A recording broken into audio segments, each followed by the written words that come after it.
Looking at the situation of climate change and its impact on agriculture, I was described to be the decision maker on my area's local agricultural committee who was reviewing proposals to reverse climate change from the USDA or the United States Department of Agriculture.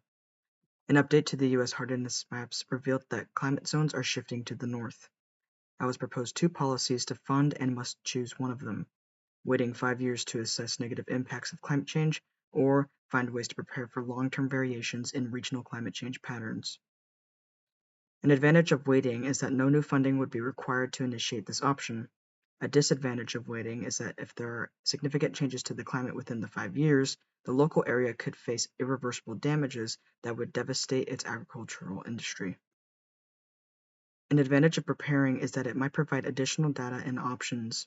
Additionally, according to research done in the Journal of Agriculture and Food Research, climate-smart agriculture encompasses agricultural approaches that can deliver the triple benefit of the pillars and core goals of the concept: increase production over time, improve livelihoods and ecosystem resilience, and reduced or eliminated greenhouse gas emissions, meaning modifying agricultural practices can benefit other aspects of agriculture and the community.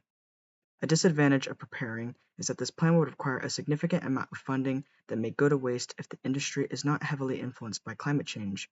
Additionally, enforcing this plan would not guarantee the prevention of crop losses.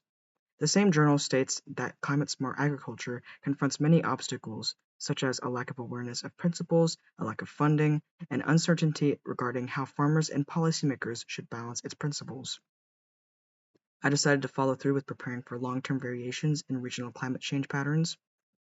I was provided a grant to act on this decision, but need to address concerns by the farmers about initiating the plan. I'm given two ideas to address temperature shifts: recommend funding that supports adjusting planting times to adapt to climate change, or recommend funding collaborations between farmers and researchers to develop genetically modified crops.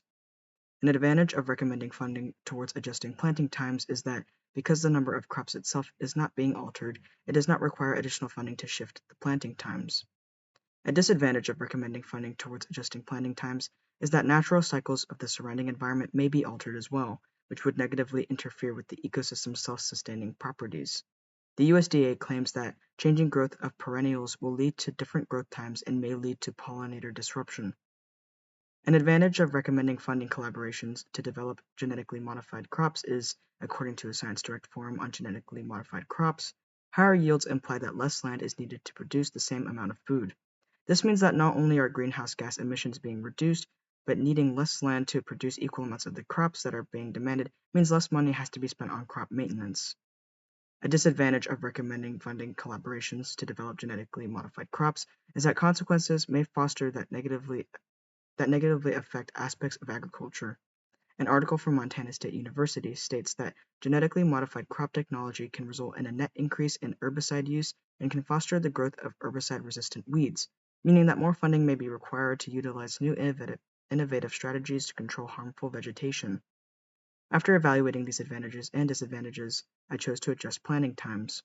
The outcome of these two decisions is that I have learned that the local farmers are concerned with increased competition with other farmers who do not need to alter their crop maintenance.